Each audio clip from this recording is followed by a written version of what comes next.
मैं मानता हूँ चाहे ये जिला हो या प्रदेश हो देश हो, कहीं कोई व्यक्ति गलत काम अगर करता है तो उसको उसके अनुरूप सख्त से सख्त सजा मिलनी चाहिए और लोगों को न्याय मिले। हमारी पूरी संवेदना पूरे परिवार के साथ है और उम्मीद करता हूँ कि इस प्रकार का प्रकरण कभी दोबारा ना हो। ये जहाँ तक ये बजरी का मामला है, इसमें मुझे लगता है कि सरकार को कड़ा कदम उठाना चाहिए। अगर कहीं कोई गैर कानूनी काम हो रहा है उसको अगर सरकार प्रशासन सख्ती से नहीं निपटेगी तो और लोगों के अंदर साहस बढ़ेगा इस प्रकार के काम करने के लिए। और अगर इस ऐसी घटनाओं से लोगों का मनोबल टूटता है, कल ये नौजवान पुलिस में काम करता था, पूरी पुलिस फोर्स का मनोबल टूटेगा अगर हम लोग सख्ती से नहीं निपटेंगे। तो मैं तो आग्रह करूंगा सरकार से भी कि सारी बातें छोड़कर अगर गैर कानूनी इलीगल गतिविधि कहीं हो रही है उस पर तुरंत कार्रवाई करनी चाहिए। कि कुछ दिन पहले जो घटना हुई यहाँ पर, बहुत दर्दनाक हादसा हुआ और हमारे नौजवान इस कांस्टेबल की मौत हुई।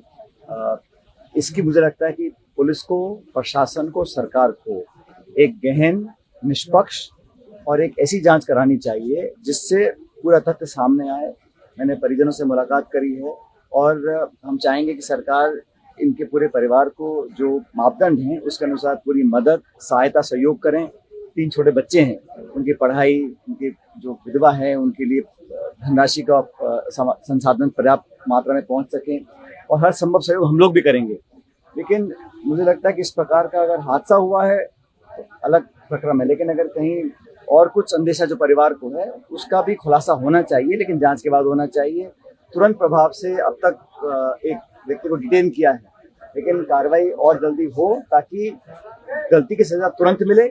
और कोई व्यक्ति भी हो, मैं मानता हूँ चाहे ये जिला हो या प्रदेश हो देश हो, कहीं कोई व्यक्ति गलत काम अगर करता है तो उसको उसके अनुरूप सख्त से सख्त सजा मिलनी चाहिए और लोगों को न्याय मिले। हमारी पूरी संवेदना पूरे परिवार के साथ है और उम्मीद करता हूँ कि इस प्रकार का प्रकरण कभी दोबारा ना हो इस जिले प्रदेश के। राजस्थान में ये पहला मामला नहीं है, टोंक जिले में भी इससे पहले कई मामले सामने आ चुके हैं। राजस्थान में तो दर्जन आते हैं, धौलपुर, भरतपुर, करौली। ये जहाँ तक ये बजरी का मामला है, इसमें मुझे लगता है कि सरकार को कड़ा कदम उठाना चाहिए।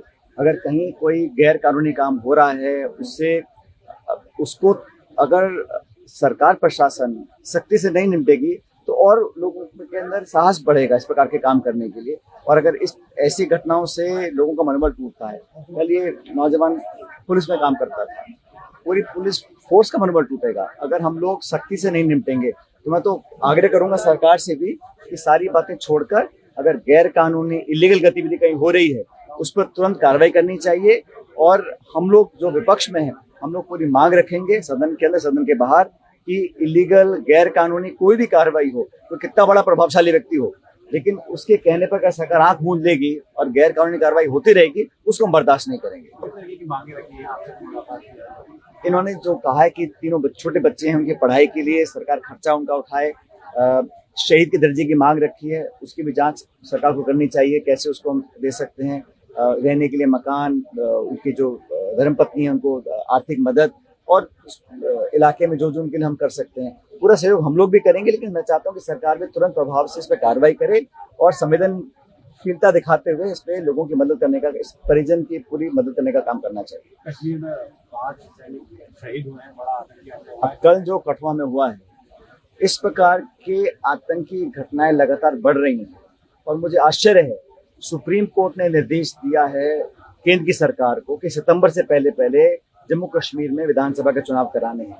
सरकार दावा करती सदन के अंदर, लोकसभा में, राज्यसभा में, ये मामला बहुत बेहतर हो गया है, स्थिति नियंत्रण में है, वहाँ कोई अब गतिविधि नहीं है। लेकिन हमारे नौजवानों को अगर सीमा पार से शहीद लोग कर रहे हैं और उन पर घात लगाकर हमला हो रहा है, जाने जा रही हैं, तो कहीं ना कहीं सरकार को जवाब देना पड़ेगा। हम तो उनकी शहादत को नमन करते हैं जो फौज की वर्दी पहनकर देश की सरहद पे खड़े होकर हमारी सुरक्षा कर रहे हैं, लेकिन सरकार को तो कुछ करना पड़ेगा ना। इस प्रकार गतिविधि बढ़ रही है, आप दावा कर रहे हैं कि हम लोगों ने कश्मीर को बिल्कुल स्थिर कर दिया, हम आपको दिक्कत वाली समस्या, प्रॉब्लम नहीं है, और ऐसे आतंकवादी घटनाएं अगर हो रही हैं तो ये बहुत बड़ा मुद्दा है। और मुझे लगता है कि इसको हम लोग चाहेंगे सरकार इस पर अपना स्पष्टीकरण दे, जवाब दे और सख्ती से कार्रवाई भी करे। बजट से पहले आज कांग्रेस की बैठक भी है 4 बजे। आज हाँ, हम सब लोगों की विधायक दल की बैठक है, हम सब चर्चा करेंगे। देखिए, बजट कल आएगा और शायद बहुत दिनों बाद ऐसा हो रहा है कि राज्य सरकार का बजट पहले आ रहा है, केंद्र सरकार का बाद में आएगा। अब जो उन्होंने अंतरिम बजट पेश किया था, बहुत सारी बातें तो उस बजट की पूरी नहीं हो पाई हैं। तो देखते कल सरकार क्या बजट लेकर आती है। लेकिन जहां तक अब तक हमने रवैया देखा है, सरकार में तय नहीं हो पा रहा है कि कौन क्या जिम्मेदारी संभालेगा। आपस में इतना खिंचाव है, इतने सारे सत्ता के केंद्र बन चुके हैं, मंत्री इस्तीफा दे रहे हैं, वो स्वीकारा जा रहा है, अस्वीकार किया जा रहा है, किसी को मालूम नहीं है। तो असमंजस की स्थिति बनी हुई है। तो ये सरकार को मुझे लगता है अपनी कार्यशैली को सुधारना चाहिए। जनता ने बहुमत देकर राज करने का आपको निर्देश दिया है और अभी सरकार को सिर्फ 6-7 महीने हुए हैं, लेकिन हर क्षेत्र में, आप ग्रामीण क्षेत्र में जाइए, सारे विकास के काम ठप पड़े हैं। जिन कामों की स्वीकृति हम लोग दे चुके थे हमारी सरकार में, जिनकी शासनिक स्वीकृति और आर्थिक स्वीकृति निकल चुकी है, उन कामों को भी पूरा नहीं कर पा रहे हैं। तो निर्माण काम, विकास के काम बिल्कुल ठप पड़े हैं। अब आचार संहिता का बहाना लेकर हम कब तक काम रोक के रखेंगे?